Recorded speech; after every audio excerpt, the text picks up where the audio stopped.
ஒரு ஸ்டேட் நல்லா இருக்கணும்னா கம்பேரிங் டு குஜராத்தோ கர்நாடகாவோ மகாராஷ்டிராவோ இந்த வரி வருவாய் இருக்கு இல்லையா, எஸ்ஜிஎஸ்டி, இதோட பங்கு ஜாஸ்தியா இருக்கணும். நீங்க குஜராத் கம்பேர் பண்ணீங்கன்னா 66% அவனுக்கு எஸ்ஜிஎஸ்டில இருந்து மட்டுமே பணம் வருது. 42% தான் நமக்கு எஸ்ஜிஎஸ்டில இருந்து வருவாய் வருது. இதனால சொல்லிட்டு இருக்காங்களா இண்டஸ்ட்ரி வளர்ந்துருக்கிறதுக்கு காரணம்னு. இண்டஸ்ட்ரி நல்லா வளரல அப்படிங்கிறதுக்கான அத்தாட்சி தான் இந்த ஒயிட் பேப்பர் வந்து இப்ப சொல்லியிருக்கு. 3 லட்சம் கோடி சம்பாதிக்கிறோம், அதுல 23% வட்டி கட்டுறோம். ஏற்கனவே வாங்கி வச்ச கடனுக்கு வட்டி, அதுக்கப்புறம் வேலை செய்யறவங்களுக்கு சேலரி, ஏற்கனவே வேலை செஞ்சவங்களுக்கு பென்ஷன், இது மட்டுமே 64.8% போயிடுது. இந்த வெள்ளை அறிக்கை மூலமா என்ன சொல்ல வருது நமக்கு அப்படின்னா, மக்களுக்குமே பார்க்குறவங்களுக்கு it is not about 1 rupee or 2 rupee, it is about thousands of crores, lakhs of crores, lakhs and lakhs of crores அப்படின்னா லாஸ்ட் 50 ஆண்டுகளில் மட்டும் தமிழ்நாட்டிலிருந்து இந்த லீக்கேஜஸ் அண்ட் ஸ்பில்லேஜஸ் மூலமாக காணாமல் போயிருக்கிற பணம் மட்டும் 50 லட்சம் கோடி. இப்போ நம்மளோட ஜிஎஸ்டிபி எவ்வளோ? 35 லட்சம் கோடி. நம்மளுடைய மொத்த கடன் எவ்வளோ? 10 லட்சம் கோடி. 10 லட்சம் கோடி. கிட்டத்தட்ட 28% காலி. 14வது ஃபினான்ஸ் கமிஷன் என்ன சொல்லுச்சுன்னா 25% ஆஃப் யுவர் ஜிஎஸ்டிபி தான் உன்னுடைய மொத்த கடனாவே இருக்கணும், அதுக்குள்ளதான் இருக்கணும். உச்ச வரம்பே 25% தான். கோவிட் டைம்ல அதை ரிலாக்ஸ் பண்ணி 30% ஆக்கினாங்க. கோவிட் முடிஞ்சு 5 வருஷம் ஆயிடுச்சு, இன்னமும் நீங்க 30%லயே மெயின்டைன் பண்றீங்க. சிஏஜி ரிப்போர்ட் என்ன சொல்லுதா, கிட்டத்தட்ட 2.5 லட்சம் டன்னு கறி காணாம போயிடுச்சான் ஸ்டோரேஜ் ஃபெசிலிட்டில இருந்து. காணோம்னா என்ன, நீ வாங்கவே இல்லை, வாங்காமே பில்லு போட்டிருக்க. 2.3 லட்சம் டன்னு காணோம். அதுவே கம்மின்னு சொல்றாங்க, ஆக்சுவலா 10 லட்சம் டன்னு காணுமா.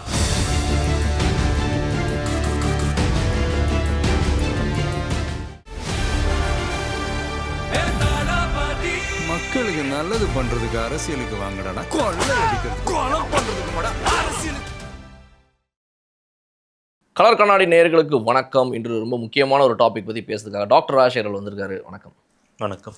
முதல்ல இந்த வெள்ளை அறிக்கை பற்றி ஒரு பேசிக்கான மேட்டர்ஸை மக்களுக்கு சொல்லலாம். என்ன இந்த வெள்ளை அறிக்கைனா என்ன? இதை பற்றி நீங்கள் ஏற்கனவே ஒரு வீடியோவில் சொல்லியிருந்திருக்கீங்க. இருந்தாலும் இந்த வெள்ளை அறிக்கைனா என்ன, இப்போ வந்திருக்கிற வெள்ளை அறிக்கையில் முக்கியமான அந்த டேர்ம்ஸ் அவங்க யூஸ் பண்ணியிருக்கிறதெல்லாம் கொஞ்சம் முதல்ல என்னன்றதை சொல்லிட்டோம்னா அப்புறம் நம்ம அதை டீட்டெயில்டாக பேசும்போது எல்லாருக்கும் புரியும் ஈஸியாக. இப்போ வெள்ளை அறிக்கைனா நிதிநிலை அறிக்கை அப்படின்னு சொல்லுவாங்க. இன்னைக்கு இருக்கக்கூடிய நிதி எந்த நிலைமையில் இருக்குது, நம்மளுடைய தமிழ்நாடு அரசாங்கத்துடைய நிதி. இப்போ ஒரு வீடு எடுத்துக்கிட்டோன்னா அதை நம்ம வந்து எக்ஸாம்பிளாக வச்சுக்கலாம். தமிழ்நாடு கவர்மெண்ட்டோட எவ்வளோ பேர் இருக்காங்க, என்னென்ன சம்பாத்தியம் வருது, என்னென்ன செலவு இருக்குது, இவ்வளோதான் இருக்க போகிறது. இந்த நிதிநிலை அறிக்கையிலையும் இதுதான் இருக்கும். ஸோ இந்த வெள்ளை அறிக்கை இப்போ தான் ஃபஸ்ட் டைம் கொடுக்குறாங்களா? கிடையாது. இதுக்கு முன்னாடி பிடிஆர் இருக்கும்போது 2021 அவர் வந்து நிதி அமைச்சர் ஆன உடனே ஒரு வெள்ளை அறிக்கை கொடுத்துருந்தாரு. அதுவும் ரொம்ப டீட்டெயில்டான வெள்ளை அறிக்கை. அது வரைக்கும் தமிழ்நாடு கவர்மெண்ட் எப்படி இருக்குது, 2011 20 வரைக்கும் இருந்த ஏடிஎம்கே பீரியடில் என்னெல்லாம் பண்ணியிருக்காங்க, நிதிநிலை ரொம்ப மோசமாக இருக்குங்கிறத அவர் தெரிவிச்சிருந்தார்.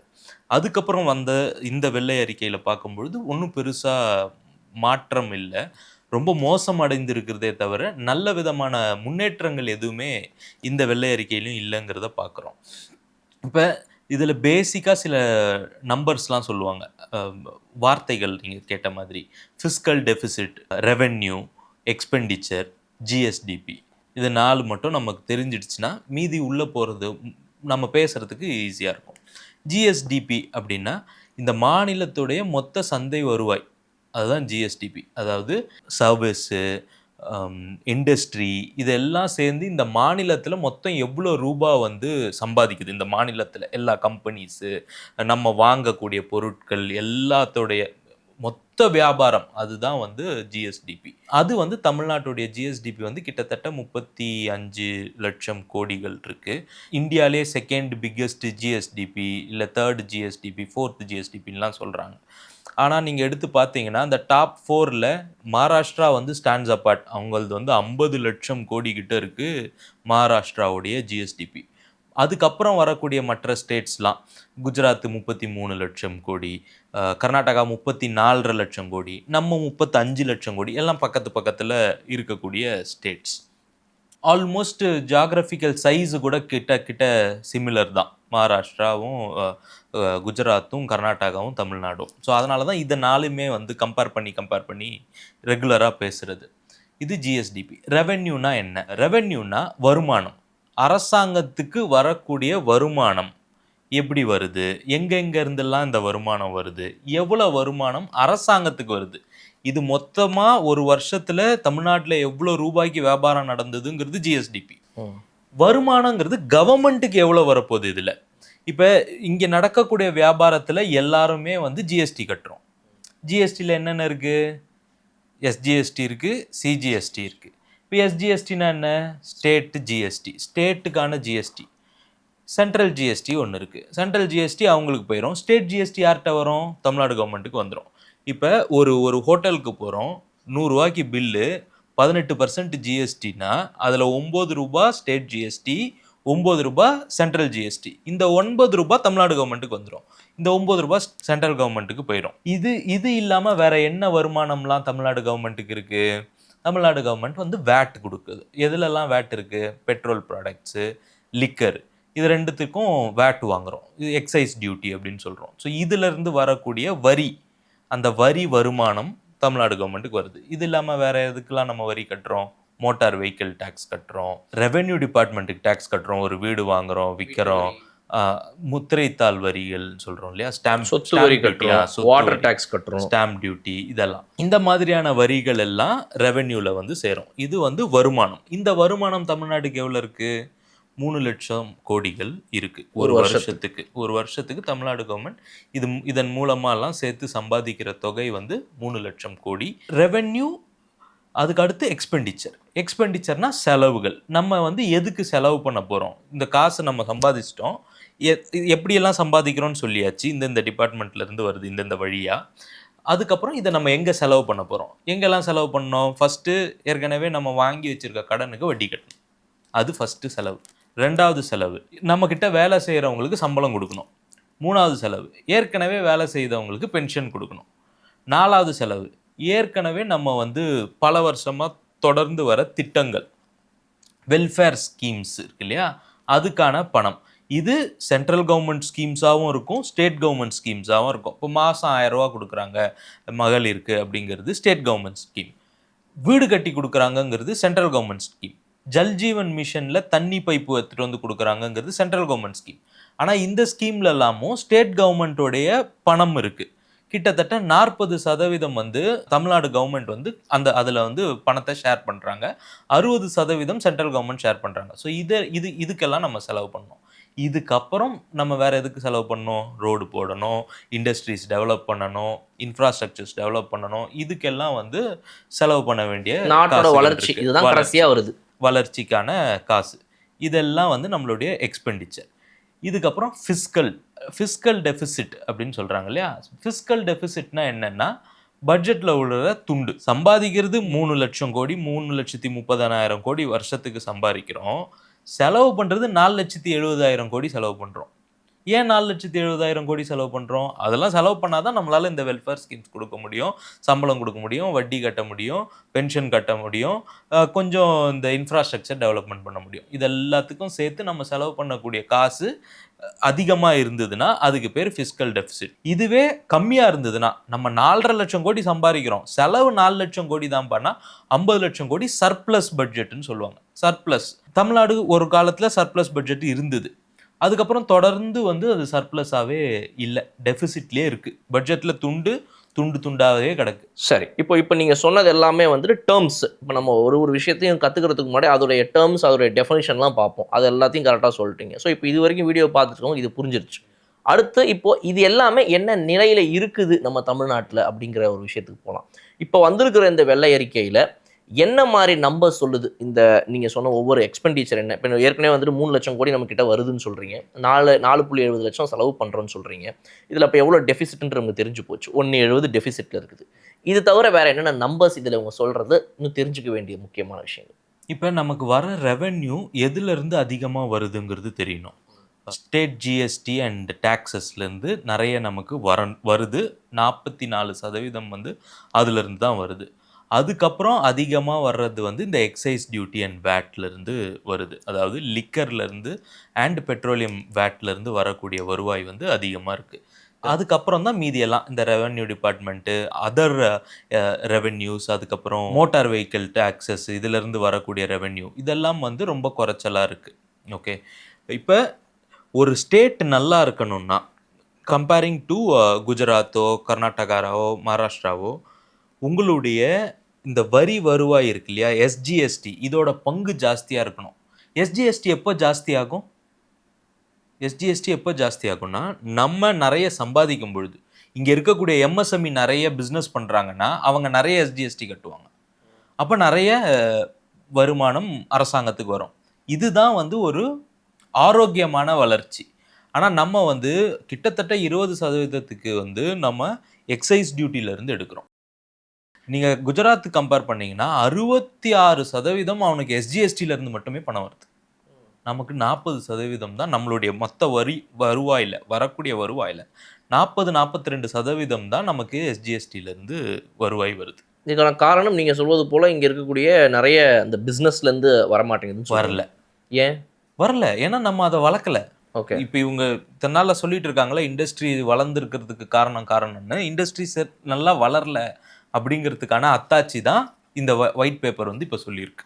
ஏன்னா அவங்க எல்லாருமே இங்கேருந்து பக்கத்து ஸ்டேட்டுக்கு ஓடி போயிடுறாங்க, பக்கத்து ஸ்டேட்டுக்கு போகிறாங்க. இங்கே இருக்கிறவங்களுக்கான ஃபெசிலிட்டேஷன்ஸ் இல்லை, அதனால பெரிய லெவலில் அவங்களால பிஸ்னஸ் பண்ண முடியல. கரெக்ட். அதுக்கான ஒரு நல்ல என்விரான்மெண்ட் இங்கே இல்லை. பிஸ்னஸ் வளர்கிறதுக்கான ஒரு நல்ல என்விரான்மெண்ட் இங்கே இல்லை. இது வந்து ஒரு பக்கம் வச்சுருக்கேன். அடுத்தது ஜிஎஸ்டிபியில் நமக்கு எங்கேருந்துலாம் வருமானம் வருது அப்படின்னு பார்த்தா அக்ரிகல்ச்சரு, சர்வீசஸ், இண்டஸ்ட்ரீஸ் 3 செக்டாராக பிரிக்கலாம். இந்த 3 செக்டாராக பிரிக்கும் பொழுது அக்ரிகல்ச்சர்லேருந்து உங்களுக்கு எவ்வளோ பணம் வருது, இண்டஸ்ட்ரீஸ்லேருந்து எவ்வளோ வருது, சர்வீஸ்லேருந்து எவ்வளோ வருது அப்படிங்கிறத பார்த்தீங்கன்னா தமிழ்நாடுக்கு வந்து சர்வீஸ்லேருந்து தான் ஜாஸ்தி வருது. அக்ரிகல்ச்சர்லேருந்து வெறும் 13% தான் அக்ரிகல்ச்சர்லேருந்து வருது. வெறும் 22% தான் இண்டஸ்ட்ரீஸ்லேருந்து வருது மொத்த ஜிஎஸ்டிபியில். இப்போ சர்வீஸ்னால் என்னது? ஐடி சர்வீசஸ்ன்னு எடுத்துக்கோங்க. ஐடி கம்பெனிஸ் இருக்குது. கம்பெனி எங்கேயோ இருக்கும், நம்ம இங்கே சர்வீஸ் தான் ப்ரொவைட் பண்ணுறோம். பேக் எண்ட் ஒர்க் பண்ணக்கூடிய நீங்கள் சோகால்டு இந்த டைடல் பார்க்ஸு, இந்த ஐடி கம்பெனிஸ், இவங்கெல்லாம் பேக் எண்ட் ஒர்க் மொத்த ஓஎம்ஆர் சொல்கிறீங்க. கரெக்ட். இந்த மாதிரி வரக்கூடிய வருவாய்கள் வந்து அதிகமாக இருக்குது. அப்போ actual economical growth is in industries, மேனுஃபேக்சரிங்லையும் அக்ரிகல்ச்சர்லையும். ஏன்னா 13% தரக்கூடிய அக்ரிகல்ச்சர் தமிழ்நாட்டுடைய 25% மக்களுக்கு எம்ப்ளாய்மெண்ட் கொடுக்குது. So biggest employment zone is earning very little money. கம்மியான எம்ப்ளாயீஸை வச்சிருக்கிறவங்க செக்டார் வந்து எக்கானாமிக்கலாக ஜாஸ்தியாக இருக்குது. அப்போ அதுக்கு காரணம் வந்து ஒரு அக்ரிகல்ச்சரில் வந்துட்டு இப்போ ஒரு கடைநிலை விவசாயி ஒருத்தர் கடைசியாக இருக்கிறார், அவர் தான் அந்த கடைசி விவசாயி. ஆமாம், அவர்கிட்ட தான் ஆரம்பிக்குது எல்லாமே. அவர்கிட்ட ஆரம்பிக்கிறது ரொம்ப கம்மி ப்ரைஸில் அவர்கிட்ட வாங்கப்பட்டு அங்கே போய் மக்கள்கிட்ட சேரும்போது அது எவ்வளோ பெரிய விலையில் போய் சேருது. ஒரு 7 ரூபாய்க்கு 8 ரூபாய்க்கு வாங்கக்கூடிய இளநீ அந்த விவசாயிக்கிட்ட இருந்து நம்மக்கிட்ட வரும்போது 70 ரூபாய்க்கு 80 ரூபாய்க்கு வருது. கரெக்ட். அதை எப்படி அப்போ சரி பண்ண முடியும்? இப்போ இதுக்கு நடுவில்லாம் சர்வீஸ் வந்துடுது இல்லை, ஒரு ஃபுட் டெலிவரி வந்து சர்வீஸு, அவன் சர்வீஸ் தான் பண்ணுறான். ஸோ அந்த மாதிரி ஆக்சுவல் மேனுஃபேக்சரரு பெனிஃபிட் ஆகிறது இல்லை. அப்படி பெனிஃபிட் ஆகிறதுக்கான சூழ்நிலை தமிழ்நாட்டில் இல்லை. அப்படி பண்ணியிருந்தா அட்லீஸ்ட் அக்ரிகல்ச்சர் வந்து ஒரு 20% ஆஃப் த எக்கானமியை வந்து சப்போர்ட் பண்ணியிருக்கணும். அப்போ இங்கே அக்ரிகல்ச்சர் வந்து வளர்க்குறதுக்கான ஒரு நல்ல சூழல் இங்கே இல்லை. அக்ரிகல்ச்சர் வளர்க்குறதுக்கான நல்ல சூழல் இல்லைன்னா என்ன ஆகும்? அவன் ரெசிடென்ஷியலுக்கு அதை விற்பாங்க, பிளாட் போட்டு விற்கிறது. இது வெளியிருந்து பேசும்போது இது கரெக்டாக தெரியுது. பட் இன்னும் டீப் டைவ் பண்ணி பார்க்கும்போது அப்படி என்ன ஒரு சிச்சுவேஷன் இங்கே வந்து விவசாயம் பண்ணுறவங்களுக்கு தோதா இல்லை அப்படின்ற ஒரு கேள்வி எழும்ல. ஏன்னா நம்ம ஊரில் இல்லாத விவசாயமா, நம்ம ஊரில் என்னப்பா விவசாயம் பண்ணல, விவசாயிகளுடைய கடன் தள்ளுபடி பண்ணப்படுது. இப்போ வந்திருக்க தாவேக அரசு கூட விவசாயிகள் கடனை தள்ளுபடி பண்ணியிருக்கு. அப்படி இருக்கும்போது அப்படி என்ன அவங்களுக்கு தேவையான சூழ்நிலை என்ன இங்கே இல்லை? நான் சொல்கிறேன். இப்போ ஒரு விவசாயம் பண்ணும் பொழுது அதுக்கேற்ற மாதிரி இப்போ டெக்னாலஜிஸ்லாம் நிறைய மாறிடுச்சு. அதிக மகசூல் எடுக்கக்கூடிய விவசாயங்கள் வந்து நல்லா இருக்குது. எக்ஸ்போர்ட் குவாலிட்டிக்கான ப்ராடக்ட்ஸ் வந்து நிறைய இருக்குது. இப்போ இந்த எக்ஸ்போர்ட்டை இந்த விவசாயி பண்ண வைக்கணும்.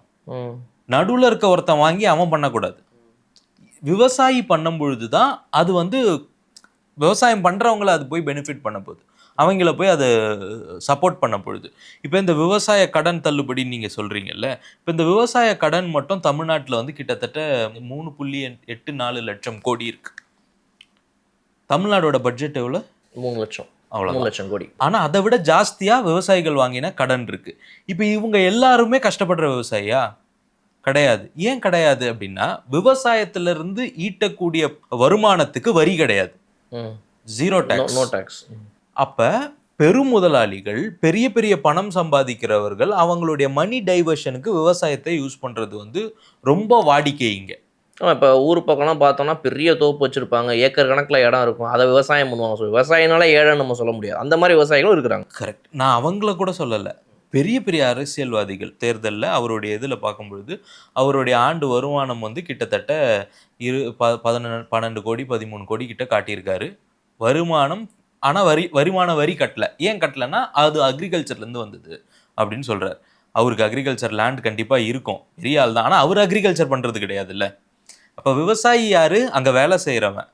நீங்கள் அக்ரிகல்ச்சர் பண்ணல, உங்களுடைய மணி டைவர்ஷனுக்கு நீங்கள் யூஸ் பண்ணுறீங்க. ஸோ இதெல்லாம் நம்ம வந்து முறைப்படுத்தாமல் விவசாய கடன் தள்ளுபடின்னு கேட்குறது வந்து அரசாங்கத்தையே அது வந்து ஒரு கார்னர் பண்ணக்கூடிய ஒரு கேள்வி. It is an emotional topic.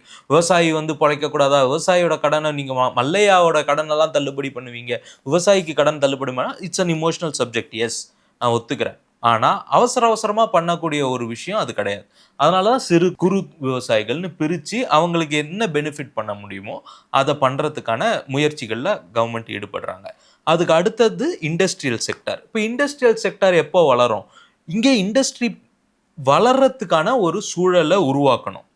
அதுக்கு சூழல் எப்போ உருவாகும்? உங்களோட இபி சார்ஜஸ் கம்மியாகணும், உங்களுக்கு லேண்டு கிடைக்கணும், உங்களுக்கு வந்து லைசன்ஸ் ப்ராசஸ்லாம் சீக்கிரம் நடக்கணும், உங்களுக்கு ஒரு பொல்யூஷன் கண்ட்ரோல் போர்டுக்கு போனால் லஞ்சம் கேட்கக்கூடாது, ஒரு ரெவென்யூ டிபார்ட்மெண்ட்டுக்கு போய் ரெஜிஸ்ட்ரேஷன் பண்ணணும், லேண்டு வந்து ரெண்டல் அக்ரிமெண்ட்டை ரெஜிஸ்டர் பண்ணணும்னா 3 மாதம் நடக்க சொன்னால் போய் நடப்பீங்களா? பண்ண வேண்டியது ரெண்டல் அக்ரிமெண்ட் ரெஜிஸ்ட்ரேஷன். இந்த ரெண்டல் அக்ரிமெண்ட் ரெஜிஸ்டர் ஆனால் தான் உங்களுக்கு பேங்க்கில் லோனுக்கு வந்து ரெண்டல் அக்ரிமெண்ட்டை ரெஜிஸ்டர் பண்ணி எடுத்துகிட்டு வாங்குவான். இப்போ பேங்க்கில் லோன் வந்து 3 மாதம் நின்றுதுன்னா அவன் முதல் போட்டிருக்கானே பிஸ்னஸ், அவன் பிஸ்னஸ் அடிப்படும்ல. ஸோ இதை எப்படி நீங்கள் சேனலைஸ் பண்ணுவீங்க? இத்தனை வருஷத்தில் நீங்கள் அதை ஸ்க்ரூ பண்ணி வச்சிருக்கிறீங்க, அழிச்சு வச்சிருக்கிறீங்க, அந்த ஈகோ சிஸ்டத்தையே அழிச்சு வச்சிருக்கிறீங்க. இப்போ குஜராத்துக்கு ஏன் மூவ் பண்ணுறாங்க, மகாராஷ்டிராவுக்கு ஏன் மூவ் பண்ணுறாங்கன்னா அங்கே வந்து இந்த சிஸ்டத்தை வந்து ஈஸி பண்ணி கொடுத்துக்கிறாங்க, ஈஸி பண்ணிக்கிட்டே இருக்கிறாங்க. எனக்கு தெரிஞ்சு ரீசெண்ட் டைமில் கூட மகாராஷ்டிரா சிஎம், இதுக்கு முன்னாடி இருந்த சிஎம் வந்து கோயம்புத்தூர்ல வந்து அங்க இருக்கக்கூடிய இண்டஸ்ட்ரியலிஸ்ட் எல்லாம் மீட் பண்ணி பேசினார். லேண்ட் கொடுக்குறேன், மானியம் கொடுக்குறேன், இபியை வந்து பாதி விலையில கொடுக்குறேன், அங்க வாங்க அப்படின்னு சொல்லிட்டு. இங்க உங்களுக்கு வந்து அதுக்கான ஈகோ சிஸ்டம் இல்லை, நான் டெவலப் பண்ணி தரேன், எனக்கு நீங்க வந்து மகாராஷ்டிராவுக்கு வந்துருங்க அப்படின்னு சொல்லி அவங்க கேட்டிருந்தாங்க. இல்லை, இப்போ வேகமா ஒரு விஷயம் நடக்க மாட்டேங்குது, ரொம்ப ஸ்லோனஸா இருக்குது, ஒரு உடனடியாக போய் ரிஜிஸ்டர் பண்ண முடியல, அலைய வேண்டியது இருக்குது. நான் என் பிஸ்னஸ் ஆரம்பிச்சேன்னா மொதல் 3 மாதம் இவங்க பின்னாடி அலைஞ்சு எல்லாத்தையும் வாங்குறதுக்கு கஷ்டப்படுறீங்க. பட் ஆனால் அது மாதிரிலாம் இல்லாமல் சீக்கிரமாகவும் பண்ண முடியும்ல நம்ம ஊரில். அதுக்கு நமக்கு தேவை ஒன்று தான், அரசியல்வாதி யாராவது ஒருத்தரோட டச்சில் இருக்கணும், ஆளுங்கட்சியில் இருக்கிற யாராவது ஒருத்தவங்க நல்லா தெரிஞ்சு வச்சுக்கிட்டோம் அப்படின்னா அப்போ நம்ம பிஸ்னஸ் சீக்கிரமாக நம்ம நடத்திடலாம். அந்த மாதிரி ஒரு வழி இருக்குது இல்லை? சும்மா பண்ண மாட்டாங்கல்ல. அதான் அவங்களுக்கு கொடுக்க வேண்டியதெல்லாம் கொடுத்து பண்ண வேண்டியதான் பண்ணால் வேகமாக நடக்கும்ல. கவர்மெண்ட் ஆஃபீஸில் நிற்காம இவங்க வீட்டு வாசலில் போய் நிற்பீங்க, இல்லை வீட்டு உள்ளே போய் உட்காரலாம். ஏன்னா நம்மகிட்ட கோடிக்கணக்கில் காசு இருந்துச்சுன்னா உட்கார வைப்பாங்களா? எம்எல்ஏனாலே நிற்க தான் வைப்பாங்க. யார் என்னன்னு பார்த்து தானே உட்கார வைக்கிறது. மற்றவங்கன்னா நின்று தானே ஆகணும். எவ்வளோ நாள் இவங்களுக்கு நம்ம வந்து இப்படியே இருக்கிறதுக்கு ஒரு இண்டஸ்ட்ரியலிஸ்ட் வந்து விரும்புவானா? அரசியல்வாதியை நம்பி பிழைக்கிற ஒருத்தன் டெய்லி போய் கை கட்டி அங்கே நிற்பான்ப்பா.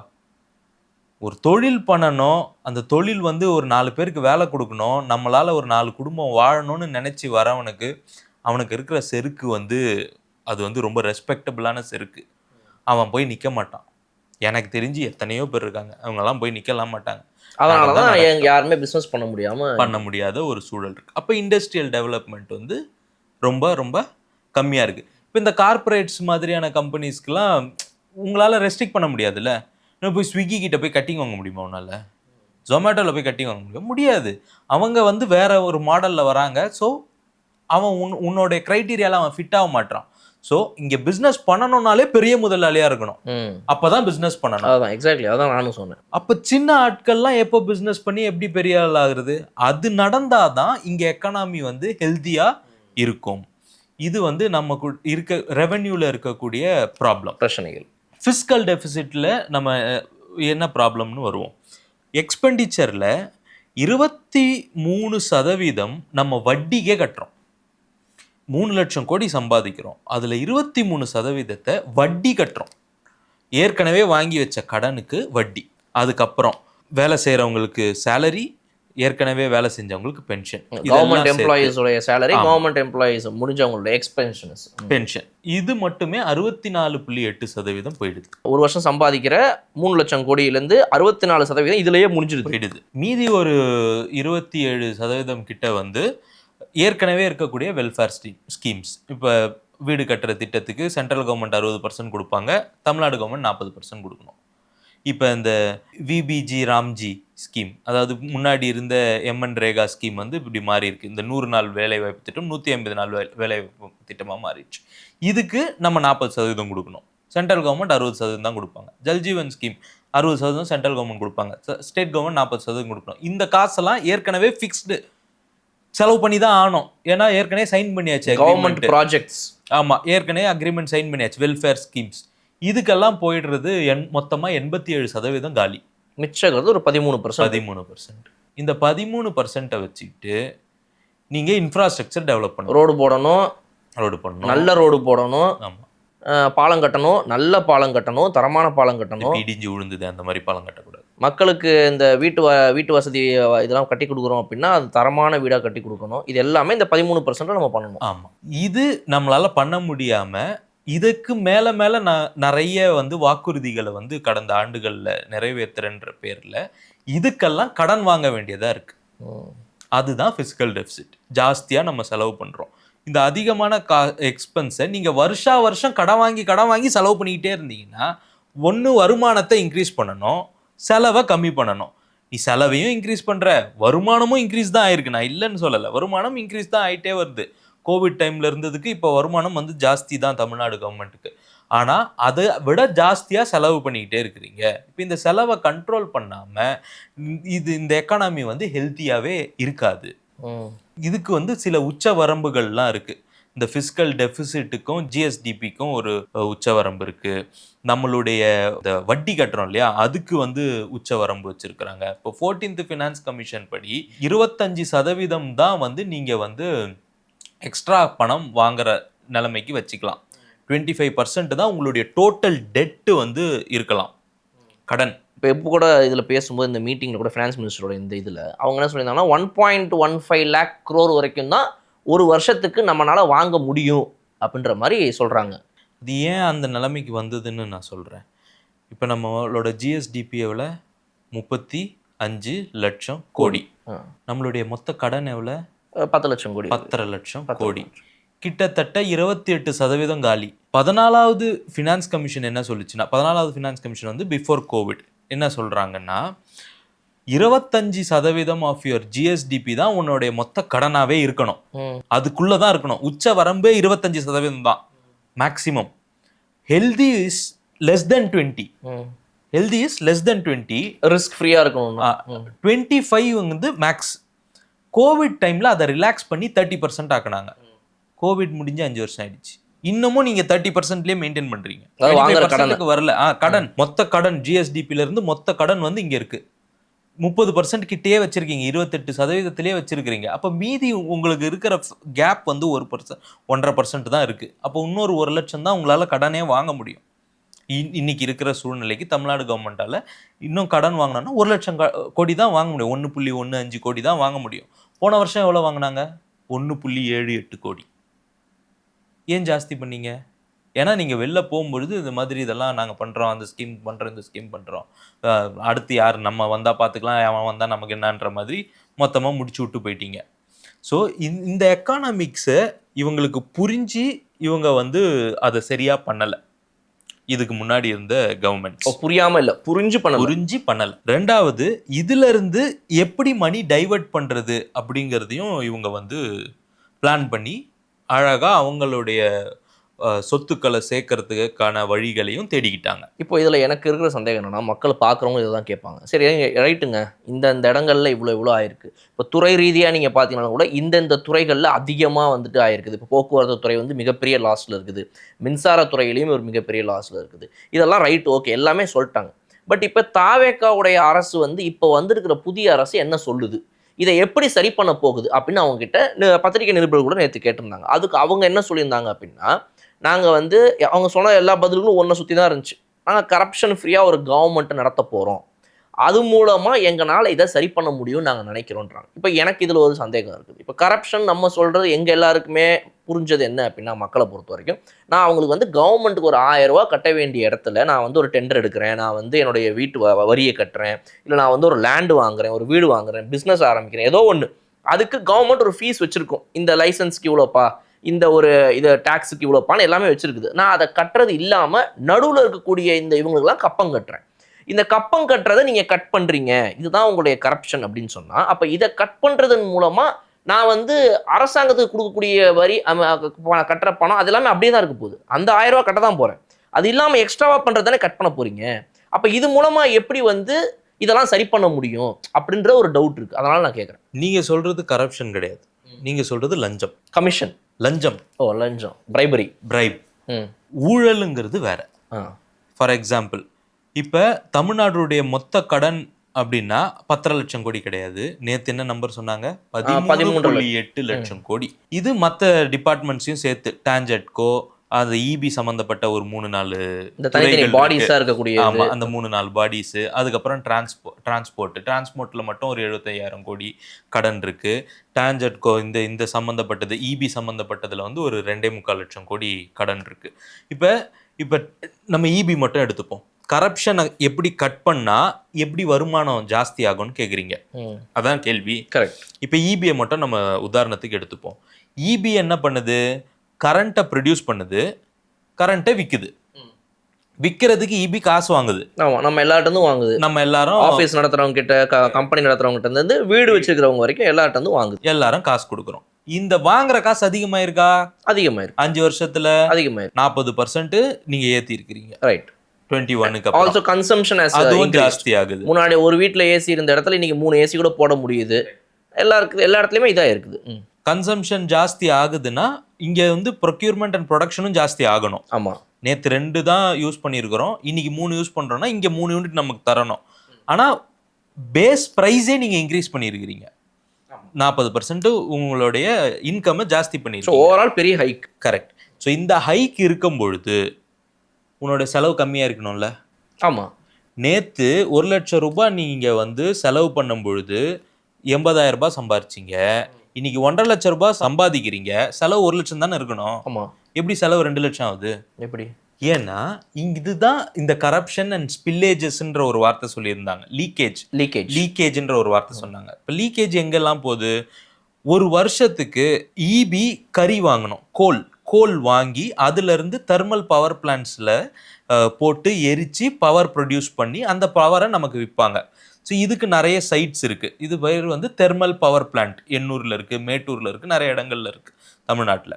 இந்த பவர் பிளான்ட்டுக்கு தேவைப்படுற நிலக்கரியை நம்ம வெளிநாட்டுல இருந்துலாம் வாங்குறோம்.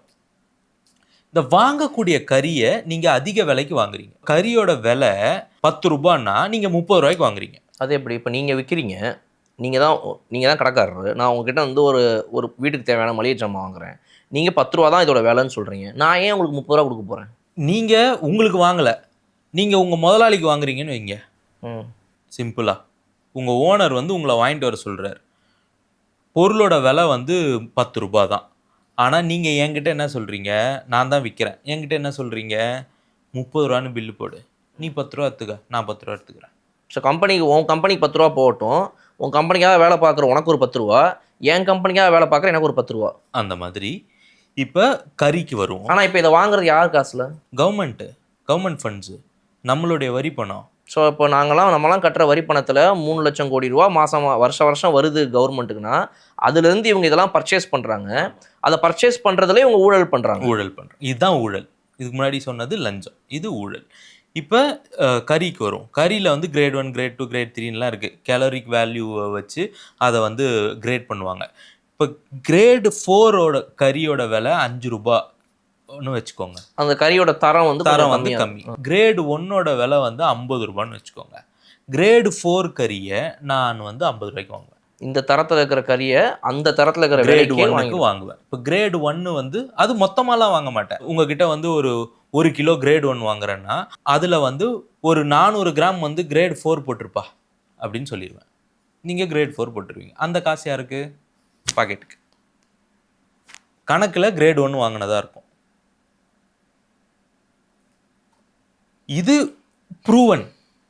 ப்ரூவன் ஏதோ ஒரு தேர்ட் பார்ட்டியோ யாரோ ஒருத்தங்க வந்து சொல்றதுலாம் இல்லை. சிஏஜி ரிப்போர்ட்லேயே இதை சொல்லியிருக்காங்க. இதை தாண்டி சிஏஜி ரிப்போர்ட் என்ன சொல்லுதுன்னா கிட்டத்தட்ட 2.5 லட்சம் டன்னு கறி காணாமல் போயிடுச்சான் ஸ்டோரேஜ் ஃபெசிலிட்டியிலேருந்து. காணோன்னா என்ன? நீ வாங்கவே இல்லை, வாங்காமே பில்லு போட்டிருக்க. 2.5 லட்சம் டன்னு. எத்தனை டன் காணும்? 2.3 லட்சம் டன். 2.3 லட்சம் டன்னு காணும். அதுவே கம்மின்னு சொல்றாங்க. ஆக்சுவலா 10 லட்சம் டன்னு காணுமா. சிஏஜி ரிப்போர்ட்ல வந்திருக்கிறதே கம்மி தான். ஆக்சுவல் ஃபிகர்ஸ் வந்து அதை விட ஜாஸ்தி இருக்குங்கிறாங்க. இப்போ இந்த கறியை நம்ம வந்து ஒரு இடத்துல இருந்து வாங்குறோம்ல, தரம் குறைஞ்ச கறியை நம்ம ஒரு இடத்துல இருந்து வாங்குறோம்ல, இந்த தரம் குறைஞ்ச கறி எப்படி இங்க வரும்? கப்பல்ல வரணும். இப்போ இந்த கப்பலுக்கு வந்து வாடகை தரணும்ல. ஆக்சுவல் கப்பலுடைய வாடகை வந்து 18 லட்சம்னா இந்த கம்பெனி இருக்குல்ல, கப்பல் கம்பெனி, அதை கூப்பிட்டு பேசுறது 30 லட்சம் போடு, எனக்கு 6 லட்சம் கொடுத்துரு. இந்த மாதிரி ஒரு நாளைக்கு 15 லட்சம் நஷ்டம் பண்ணியிருக்காங்க. ஒரு நாளைக்கு 15 லட்சம் அடிச்சிருக்காங்க. எந்த துறையில? இதே டான்ஜெட்கோ. இவ்வளவும் நான் ஈபி பத்தி மட்டும் பேசிக்கிட்டு இருக்கேன். இப்போ இது வந்து நீங்க சொல்றது டைப் ஏ, அதாவது வந்து எவனோ ஒரு கம்பெனிக்காரன் அவங்கிட்ட நம்ம இதை வாங்கும்போது இந்த கவர்மெண்ட் வந்து உன் கம்பெனி என்ன சொல்லுதோ அதை விட அதிக விலைக்கு நீ எனக்கு விற்றுக்கோ, எக்ஸ்ட்ரா நீ எடுத்துக்கோ, நான் எடுத்துக்கோ. இது எல்லாமே வந்து அங்கே வாங்குறதுலேருந்து ஷிப்பிங் பண்ணுறதுலேருந்து இங்கே எடுத்துகிட்டு வந்து சேர்ற கண்டெய்னர் கடைசியாக ஸ்டோரேஜ்லேருந்து போகிற வரைக்கும் எல்லா இடத்துலையும் இது ஒரு ஊழல் டைப் ஏ. இப்போ டைப் பி என்ன அப்படின்னா, அந்த கம்பெனிக்காரனே நானாக இருந்தா அதுவும் நடக்கும். அதாவது இப்போ இந்த மினிஸ்டர் அப்படின்னா மினிஸ்டரோட மச்சான் நடத்துகிற கம்பெனி, மினிஸ்டரோட பையன் நடத்துகிற கம்பெனி, இந்தோனேஷியாவில் இருக்கக்கூடிய நிலக்கரி சுரங்கம், யாரை சொல்கிறேன்னு உங்களுக்கு தெரிஞ்சிருக்கும்னு நினைக்கிறேன். ரீசெண்டாக கூட அவங்கெல்லாம் மாட்டினாங்க. அவங்க வந்து அவங்க பையனுக்கே அங்கே வந்து நிலக்கரி சுரங்கம் இருக்குது இந்தோனேஷியாவில். அந்த கம்பெனியை டைரெக்டாக விற்காமல் அந்த கம்பெனி இன்னொரு கம்பெனிக்கு விற்குது. அந்த கம்பெனி நமக்கு டான்ஜெட்கோவோட டீல் பண்ணுது. இப்போ ஏற்கனவே ஒரு நிலக்கரி கம்பெனி நீங்கள், நான் வந்து மினிஸ்டரோட பையன் வச்சுப்போம், சும்மா பேச்சுக்காவது வச்சுப்போம். நான் வந்து ஒரு நிலக்கரி இதை வந்து வாங்குறேன், டெண்டர் விடுறாங்க. ஆமாம், யாருக்குன்னு சொல்லி. இப்போ நீங்கள் வந்து அந்த டெண்டரை எடுக்கிறீங்க. நீங்கள் எடுக்கிற டெண்டரில் 10 கிலோ நீங்கள் வந்து ஒரு நாளைக்கு சப்ளை பண்ணுன்னா நீ 5 கிலோ பண்ணு, நான் 5 கிலோ பண்ணுறேன். விலை நீ சொல்கிற விலையில் போடாத, நான் விலை சொல்கிறேன்னு சொல்லிவிட்டு நான் டபுள் விலை சொல்லுவேன். டபுள் விலைக்கு தமிழ்நாடு கவர்மெண்ட் வாங்கும்.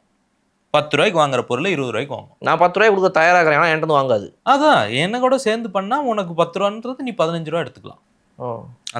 அந்த மாதிரி டீல் பண்ணுறது. இது டிரான்ஸ்ஃபார்மரும் நம்ம ஏற்கனவே பேசியிருந்தோம். 4 லட்ச ரூபா இருக்கிற டிரான்ஸ்ஃபார்மரை 12 லட்ச ரூபாய்க்கு கோட் பண்ணுறீங்க. 3 லட்ச ரூபா இருக்கிற 2.25 லட்ச ரூபா இருக்கிற டிரான்ஸ்ஃபார்மரை 7 லட்ச ரூபாய்க்கு கோட் பண்ணுறீங்க. ஏன் அப்படி இன்க்ரீஸ் பண்ணுறீங்க விலையை? அப்போ அந்த கம்பெனிக்காரனுக்கு காசு போகுது. 10 பேர் டெண்டர் போட்டால் 10 பேரும் ஒரே விலையை போடுறான். எப்படி 10 பேருக்கும் எப்படி நீங்கள் பிரித்து கொடுக்குறீங்க டிரான்ஸ்ஃபார்மரை? நீ நீ நீ நீ 1000 டிரான்ஸ்ஃபார்மர், நீ 1000 டிரான்ஸ்ஃபார்மர் எப்படி பிரித்து கொடுக்குறீங்க? எப்படி அவன் எல்லாம் டெசிமல் கூட கரெக்டான நம்பர் வைக்கிறான்? 12,45,000 அப்படின்னு எப்படி அவன் கரெக்டாக போடுறான்? அதான் விலையா? மற்ற ஸ்டேட்டும் அதே நேரத்தில் அந்த டிரான்ஸ்ஃபார்மர் வாங்குதுல்ல. குஜராத் அந்த டிரான்ஸ்ஃபார்மரை 7 லட்ச ரூபாய்க்கு வாங்குது, நீ 12.5 லட்ச ரூபாய்க்கு வாங்குற. பவர் பர்ச்சேஸ் இருக்குது. தனியார் பவர் ப்ரொடியூசர்ஸ் இருக்கிறாங்க, சோலார் பவர் ப்ரொடியூசர் இருக்கிறாங்க, தெர்மல் பவர் ப்ரொடியூசர் இருக்காங்க. இவங்க கிட்ட இருந்துலாம் நம்ம பவரை வாங்குகிறோம், கரண்ட்டை வாங்கி நம்ம விற்கிறோம். நம்ம எவ்வளோக்கு கரண்ட் வாங்குகிறோம்? 7 ரூபாய், 8 ரூபாய், 12 ரூபா, 14 ரூபாய்க்குலாம் வாங்கியிருக்கோம். அதே நேரத்தில் மற்ற ஸ்டேட்டு 2 ரூபாய்க்கும் 3 ரூபாய்க்கும் வாங்குது. நீங்கள் பவர் ப்ரொடியூஸ் பண்ணுறீங்க, உங்கள் பேர் வந்து கம்பெனி பேரே சொல்லிக்கலாம், பிஜிஆர்னு வச்சுப்போம். அது ஒரு கம்பெனி. அந்த கம்பெனி வந்து பவர் ப்ரொடியூஸ் பண்ணுது. அந்த கம்பெனியில் வந்து ஏற்கனவே இருந்த மினிஸ்டருடைய தம்பி வந்து அதில் பார்ட்னராக இருப்பார், அந்த கம்பெனியில் இருந்தார். அதனால் அந்த மினிஸ்டர் வந்து அந்த கம்பெனிக்கு வந்து 14 ரூபா 50 காசுக்கு ஒரு யூனிட்டை உங்ககிட்ட இருந்து நான் வாங்குவேன். நான் யார்? லூசு மாதிரி இருக்கேன்ல, நான் வந்து தமிழ்நாடு கவர்மெண்ட். நான் வந்து உங்ககிட்ட 14 ரூபாய்க்கு வாங்குவேன். இதே மற்ற ஸ்டேட்டில் அதே மாதிரி பவர் ப்ரொடியூசர் கிட்டேருந்து எவ்வளோக்கு வாங்குறாங்க? 6 ரூபாய்க்கு வாங்குறாங்க ஒரு யூனிட்டுக்கு.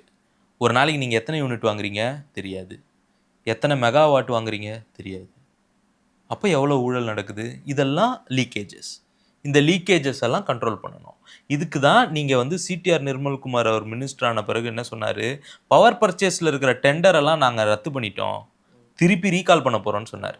இப்போ பவர் பர்ச்சேஸுக்கு உங்ககிட்ட வாங்குறதுக்கு போன கவர்மெண்ட் போகிறதுக்கு முன்னாடி டெண்டர் சைன் பண்ணிட்டு போயிருக்கான், இவ்வளோ ரூபாய்க்கு வாங்கணும்னு சொன்னார். ஞாபகம் இருக்கா உங்களுக்கு? தேர்ட் பார்ட்டியை ஆடிட் பண்ண போகிறோம், இவங்க கோட் பண்ணியிருக்க ப்ரைஸ் கரெக்டானு பார்த்து அதை நாங்கள் ரீவொர்க் பண்ண போகிறோம் அப்படின்னு சொன்னார். இப்படி தானே குறைக்க முடியும்? இதுதானே லீக்கேஜை கண்ட்ரோல் பண்ணுறது. இதெல்லாம் பண்ணணும். இது ஒரு டிபார்ட்மெண்ட்டு.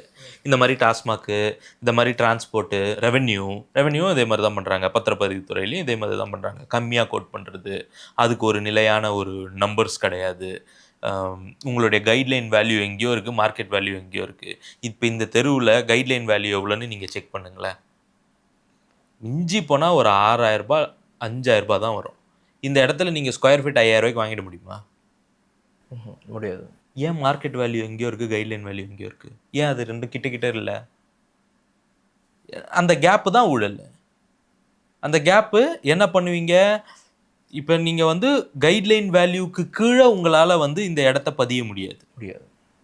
ஓகே, இப்போ இந்த இடத்தோட வேல்யூ வந்து 5,000 கைட்லைன் வேல்யூனா மார்க்கெட் வேல்யூ 20,000. இப்போ என்ன பண்ணுவீங்க? ரெவென்யூ டிபார்ட்மெண்ட்டுக்கு ரெஜிஸ்ட்ராருக்கு அவர் என்ன சொல்லுவார்? 5,000க்கு போட்டுக்கலாம், எனக்கு ஒரு பணம் கொடுத்துரு. இந்த பணம் அப்படியே ரவுட் ஆகி உள்ளே போயிடும். இது லஞ்சம் கன்வெர்ட்டட் டு ஊழல்.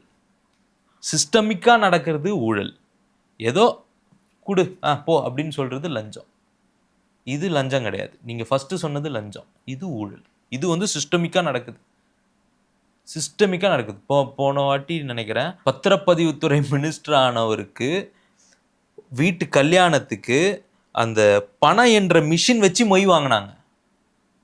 ஒரு பெரிய இது எடுத்து கிரவுண்டில் வந்து நான்வெஜ் விருந்து போட்டு அது எப்படி அவ்வளோ செலவு பண்ணார் அப்படின்னு கேட்டால், எல்லா சப்ரெஜிஸ்ட்ரார் ஆஃபீஸ்லேருந்து பணம் 50,000 வந்துடணும் சொல்லி வாங்கியிருக்கிறாங்க.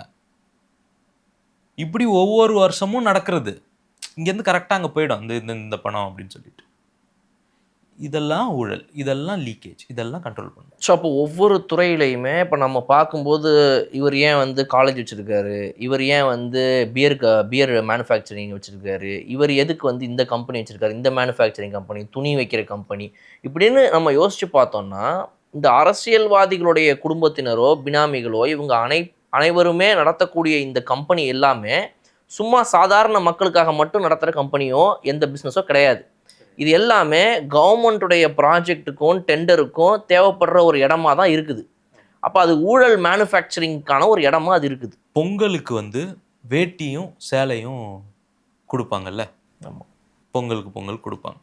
இதை வாங்குறத ஊழல் பண்ணியிருக்காங்க. ஆமாம், அந்த வேட்டியும் சேலையும் எனக்கு தெரிஞ்ச ஒருத்தன், என் சொந்தக்காரன், என் மச்சான், மாமன், அவன் நடத்துகிற ஒரு இடத்துலேருந்து மேனுஃபேக்சரிங் பண்ணி அது இவ்வளோ பணம் செலவு பண்ணேன், 10,000 கோடி செலவு பண்ண வேண்டிய இடத்துல நான் 1,00,000 கோடி செலவு பண்ணேன் அப்படின்னு அப்படி ஒன்று காட்டலாம். இவங்க எவ்வளோ விஞ்ஞானமாக ஊழல் பண்ணுறாங்க பாருங்க. இந்த வேஷ்டி வந்து காட்டன் வேஷ்டியாக இருக்கணும். காட்டனோட விலை ஜாஸ்தி. இப்போ காட்டனோட கிலோ விலை வந்து 200 வைங்களேன். பாலியஸ்டரோட கிலோ விலை வந்து 100 தான். இப்போ இவங்க வாங்கின வேஷ்டியில் 60% பாலியஸ்டர், 40% காட்டன். பில்லில் 100% காட்டன்னு போட்டு 600 பில்லு போடுற. பாலியஸ்டர் மிக்ஸ் ஆனதுனால இந்த வேஷ்டியோட விலையே 100 தான். எப்படி ஊழல் பண்ணியிருக்காங்க.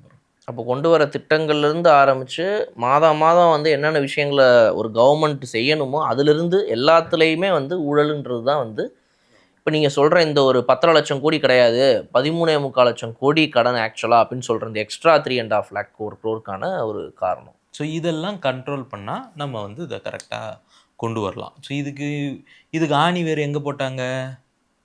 சர்க்காரியா கமிஷன் கேள்விப்பட்டிருக்கீங்களா? அதில் சொன்னாங்க விஞ்ஞான ஊழல்னு. சக்கரை எறும்பு தின்னு போச்சு, மூட்டையே கரையான அரைச்சி போச்சு, கூவத்தை க்ளீன் பண்ண போனால் முதல்ல வந்துருச்சு, எம்ப்ளாயீஸ்க்கு கொடுத்த காசை திருப்பி வாங்க முடியாது, பாதி வேலைக்கு செய்கிறதுக்கான ப்ரீ ஒர்க்கில் மொத்த பணமும் போயிடுச்சு. 1967 3 கோடி அடித்தவங்க அவங்க. இப்போ சொல்லியா கொடுக்கணும்? ஈஸியாக அடிப்பாங்க. ஸோ இந்த பணம்லாம் ரவுட் பண்ணுறது, வெளிநாடுகளில் முதலீடு பண்ணுறது, வெளிநாடுகளில் இவர்களுக்கு கப்பல் வாங்குறது. இங்கேயே ஆட்கள் இருக்காங்க, கப்பல்லாம் வச்சிருக்கிறாரு ஒருத்தர். அவர் வந்து யூனியன் மினிஸ்டரெல்லாம் இருந்தார். அவரோட வாழ்க்கையெல்லாம் ஆரம்பிக்கும் போதெல்லாம் நீங்கள் பாருங்களேன், அவங்களோட வாழ்க்கைலாம் எப்படி ஆரம்பிச்சதுன்னு. எப்படி இவ்வளோ பணம் வந்தது? பிணவரையிலலாம் பணம் வச்சு மாட்டினார்ல ஒருத்தர் ஈடியில். அவருடைய ஒரு பேச்சை கேட்டு நான்லாம் அப்படியே மெய் சிலுத்து போயிருக்கிறேன் சின்ன வயசில். செருப்பு இல்லை சார், செருப்பு இல்லாமல் நான் ஸ்கூலுக்கு நடந்து போனேன் சார். ஏய் 15 காலேஜ் வச்சிருக்கேடா பாவி, எங்கேருந்து இருந்தது? செருப்பு இல்லாமல் போன முன்சாமி இன்னும் செருப்பு இல்லாமல் தான் போயின்னு இருக்கான். இல்லை அட்லீஸ்ட் செருப்பு வாங்கியிருப்பாரு. ஓகே, நீங்கள் எப்படி சார் 15 காலேஜ் வாங்குனீங்க? ஏது சார் முதலீடு எங்கேருந்து வந்தது? இல்லை இப்போ இது சொல்கிற நம்பர்ஸ் எல்லாமே இந்த வெள்ளை அறிக்கை மூலமாக என்ன சொல்ல வருது நமக்கு அப்படின்னா, மக்களுக்குமே பார்க்குறவங்களுக்கு, it is not about 1 rupee or 2 rupee. It's about thousands of crores, lakhs of crores. Lakhs and lakhs of crores அப்படின்னா லாஸ்ட் 50 ஆண்டுகளில் மட்டும் தமிழ்நாட்டிலேருந்து இந்த லீக்கேஜஸ் அண்ட் ஸ்பில்லேஜஸ் மூலமாக காணாமல் போயிருக்கிற பணம் மட்டும் 50 லட்சம் கோடி பை 2020. அதுக்கப்புறம் இன்னொரு 5 லட்சம் கோடி சேர்த்துக்கோங்க. இதை சரி பண்ணுறதுக்கு மினிமமாக யோசிச்சு பார்க்கவே இதை முதல்ல வந்து ப்ராசஸ் பண்ணி ஒருத்தவங்க புரிஞ்சு நடந்துக்கவே கொஞ்சம் டைம் எடுக்கும். ஆனால் இந்த கவர்மெண்ட்டை பொறுத்த வரைக்கும் வந்து இந்த விஷயங்களை தெரிஞ்சு உள்ளே வந்திருக்கிறாங்க, இப்படிலாம் நடக்குதுங்கிறத ரியலைஸ் பண்ணுறாங்க. இது எப்படி சிஸ்டமிக்காக சரி பண்ணுறதுங்கிறதுக்கான ஒரு ப்ராசஸ் இருக்குது. But it takes long time. இல்லை இவங்க நினைக்கிற மாதிரி இது உடனடியாக இப்போ நீங்கள் சொல்கிற மாதிரி வந்து ஒரு மார்க்கெட் வேல்யூ இவ்வளோ இருக்குது, ஒரு கைட்லைன் வேல்யூ இவ்வளோ இருக்குது, இது சிஸ்டமிக்காக அவங்க பண்ணுறாங்கங்கும்போது இதை எப்படி மாற்றுறதுங்கிறது வந்து ஆரம்பிச்சு எல்லாமே it takes its own time இல்லையா? அதுக்கான ஸ்டெப்ஸ் வேகமாக வைக்கிறாங்க. For example EB minister CTR Nirmalkumar சொல்லும் பொழுது, ஏற்கனவே பவர் பர்ச்சேஸ்க்கான ஏற்கனவே கொடுத்துருந்த டெண்டர் எல்லாம் க்ளோஸ் பண்ணிட்டோம், ரீடூ பண்ண போகிறோம். ஒன்று. ரெண்டாவது, இப்போ ரெவென்யூ டிபார்ட்மெண்ட்டை வந்து கம்ப்ளீட்லி ஆன்லைன்னு ஒரு செக்ஷனுக்கு மட்டும் கொண்டு வந்திருக்கிறாங்க. ஃபுல்லாகவே வந்து நீங்கள் ரெஜிஸ்டர் ஆஃபீஸ்க்கே போகாமல் வேலை நடக்கலாம். இந்த கவர்மெண்ட் ஆஃபீஸில் போன வருஷம் வரைக்கும், போன ஆட்சி இருந்த வரைக்கும் எப்படி நடந்துட்டு இல்லை, போன வாரம் வரைக்கும்னு வச்சுப்போமே, இனிமேல் தான் அதெல்லாம் மாறும் கொஞ்சம் கொஞ்சமாக.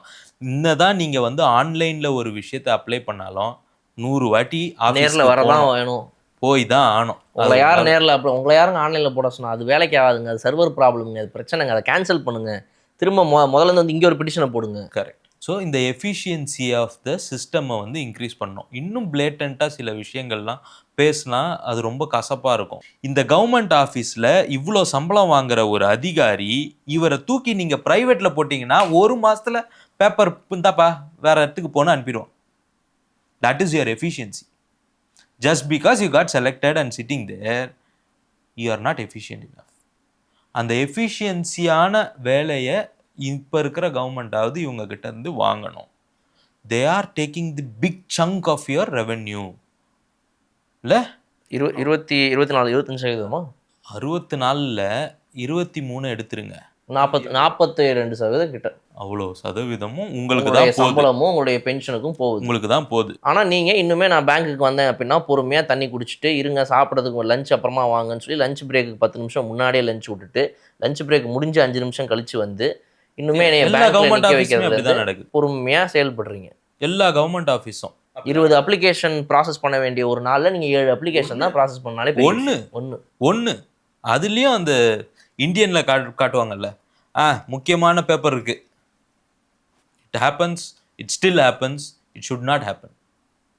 ஸோ இந்த மாதிரி தான் எஃபிஷியன்சியை இன்க்ரீஸ் பண்ண முடியும்.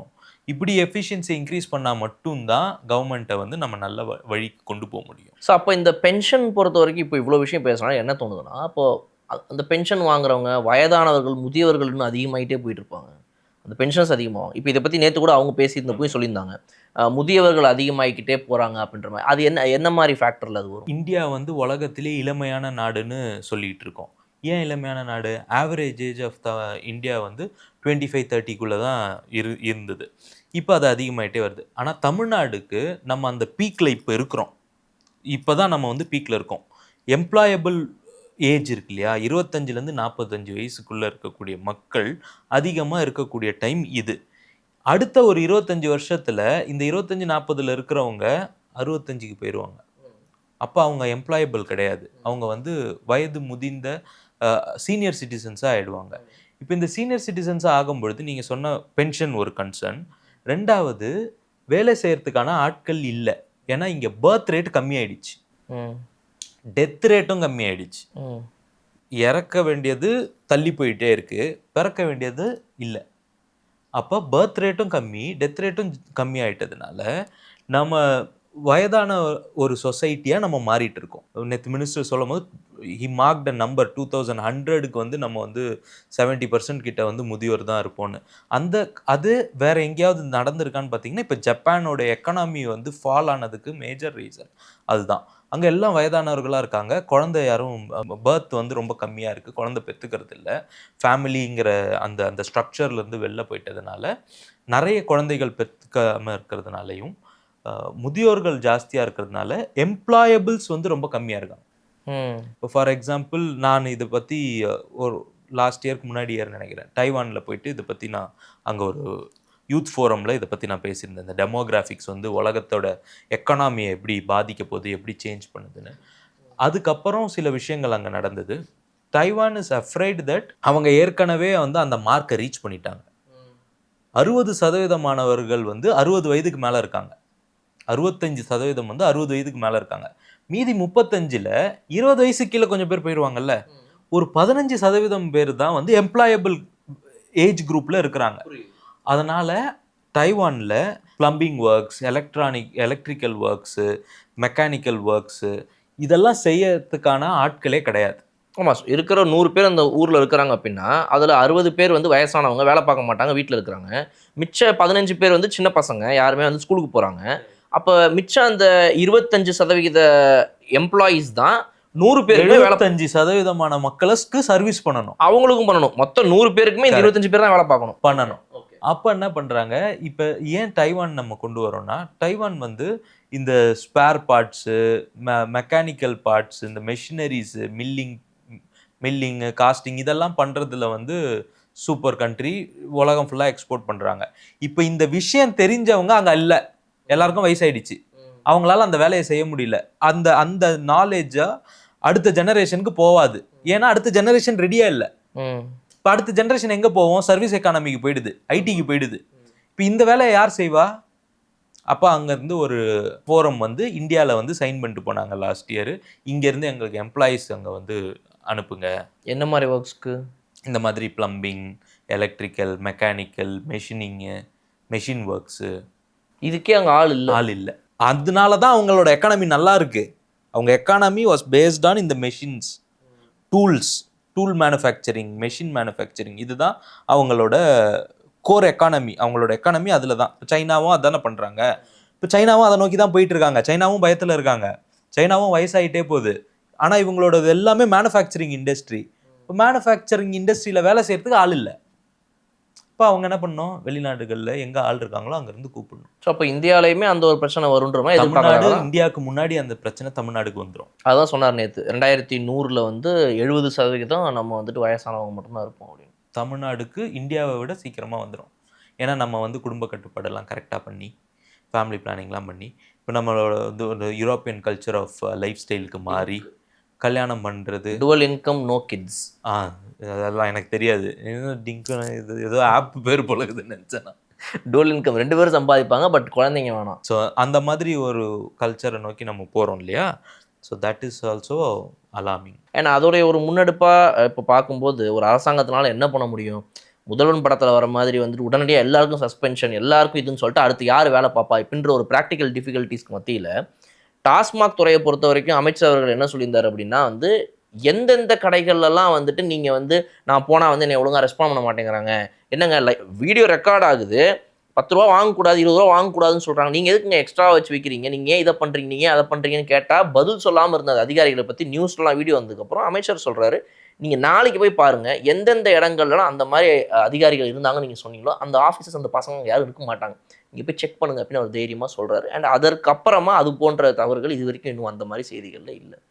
இந்த டாஸ்மாக் ஏன் நீங்கள் எடுத்துகிட்டு வந்ததுனால, இந்த டாஸ்மாகோட கடைநிலை ஊழியர்கள் இருக்காங்கள்ல, அந்த கடையில் வேலை செய்கிறவங்க, அவங்க எதன் மூலமாக அப்பாயின்மெண்ட் ஆனாங்க?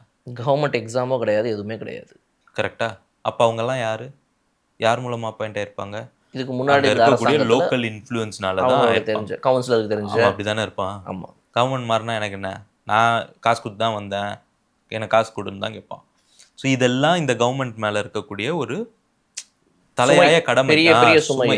இந்த கடமையை ஒவ்வொன்றா சரி பண்ண வந்து ஆரம்பிச்சிருக்காங்க. சரி பண்ணணும். கவர்மெண்ட்டுடைய மெஷினரியோட எஃபிஷியன்சியை இன்க்ரீஸ் பண்ணியே ஆகணும். எந்த ஸ்கீமும் மக்களை போய் சேர்றது கிடையாது. ஒரு பட்டா வாங்கணும்னா தாசில்தார் ஆஃபீஸ்க்கு நீங்கள் ஆன்லைன்லேயே அப்ளை பண்ணலாம். ஆனால் 100 வாட்டி போகணும், 100 வாட்டி போய் நிற்கணும். அவர் என்னமோ உனக்கு பேர் வச்ச மாதிரி பேசுவார். என்ன வேணும் அங்கே நில்லு, 4 வாட்டி இங்கே இல்லை சார், தாசில்தார் இல்லை சார்ன்றவாங்க. அப்புறம் எதுக்கு ஆன்லைனில் அப்ளை பண்ணுறாங்க? ஆன்லைனில் தானே வேலை நடக்கணும். இதெல்லாம் தான் மாற்றணும். இதெல்லாம் மாற்றும் பொழுது தானாக விஷயங்கள் நடக்கும். ஸோ இது ஓவராலாக பார்க்கும்போது எனக்கு புரிஞ்ச ஒரு விஷயம், இல்லை மேபி பார்த்துட்டு இருக்கவங்களும் யோசிக்கிற ஒரே ஒரு விஷயம், திமுக திரும்ப மட்டும் வந்துடவே கூடாதுரா. நிச்சயமாக வரவே கூடாது.